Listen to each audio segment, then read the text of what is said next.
con gái có sức hút.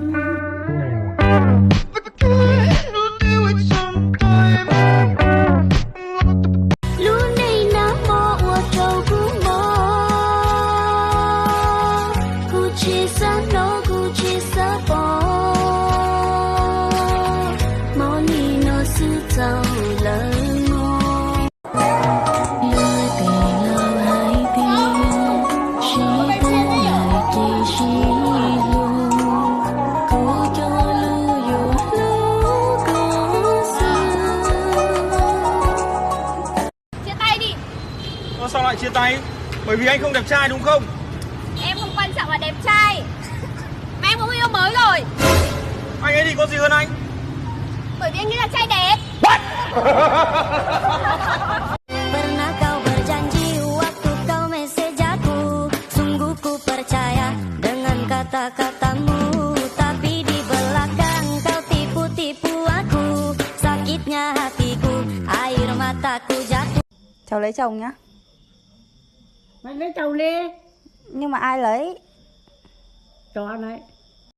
故撒落生的勾引，傻多高才得做契合，谁个容成做零做。故撒落生的勾引，傻多高才得做契合，谁个容成做零。 Sợ mày quá. Thế bây giờ chúng mày muốn thế nào để tao còn đi chăn trâu? Mày gọi tao con danh à hả? Tao nói mày con danh á, tao nói mày con nhỏ nhá. Con nhỏ con danh khác gì nhau? Tao lớn tuổi hơn mày ấy. Tao xin lỗi mày, mày xin lỗi tao mày. 1, 2, 3, 4. 1, 2, 3, 4. 1, 2, 3, 4. 1, 2, 3, 4. 姐姐微信来啦！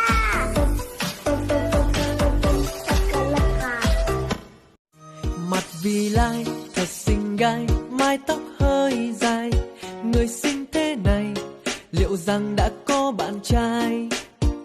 Người yêu tớ còn chưa có ai thèm, từ xưa đến nay vẫn chưa yêu một ai đâu. Tại sao Masuk Pak Eko, Pak Eko, masuk masuk masuk Eko. Jamila Nói chọn một câu, con về hồi trả. Rồi, có mau. 你也吃到狗骨头了，没菜，摸。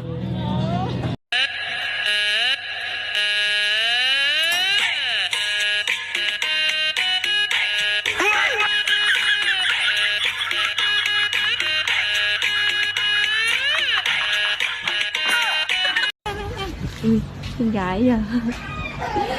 Em thì dân tộc gì đây? Em là dân tộc Mông. Dân tộc Mông. Em năm nay bao nhiêu tuổi rồi? Em 16 tuổi. Chồng chưa em ơi? Mẹ em nói là năm nay chưa lấy chồng.